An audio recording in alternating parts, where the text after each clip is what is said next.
দর্শক, সালাম স্টিল ভোটের গাড়ি নিয়ে মুন্সিগঞ্জ ৩ আসনে আছেন সহকর্মী জামিল হাসান শান্ত। তিনি জানিয়েছেন সেখানকার নির্বাচনী প্রচারণার খবর।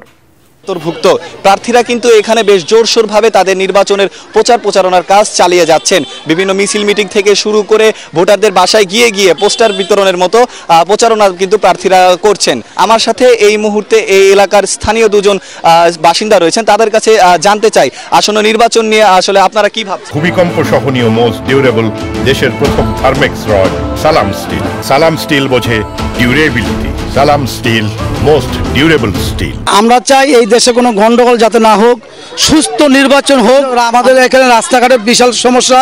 মুন্সিগঞ্জ জেলাতে কোনো প্রকারই রাস্তাঘাটও ভালো না। আর বিশেষ করে হলো আমাদের এই দক্ষিণ অঞ্চলে একটা চরাঞ্চল আছে, সেখান থেকে অবৈধভাবে বালু উত্তোলন করে নিয়ে মনে করেন বিশাল ধরনের ক্ষতি হওয়ার সম্ভাবনা আছে মুন্সিগঞ্জ। আমরা নিজে সশরীরে সুষ্ঠুভাবে ভোট দিতে পারি, নিজের ভোট নিজে দিতে পারি। যেমনটা শুনলেন, এই এলাকার মানুষরা কিন্তু আসলে একটি সুষ্ঠু নির্বাচন চাচ্ছেন এবং বালু চুরির যে ভয়াবহ ঘটনাটি রয়েছে সেটি খুব দ্রুত বন্ধ হোক, এমনই একজন প্রার্থী কিন্তু এই এলাকাবাসী চাচ্ছেন। সালাম স্টিল ভোটের গাড়ি নিয়ে মুন্সিগঞ্জ থেকে এই ছিল আমার কাছে সর্বশেষ।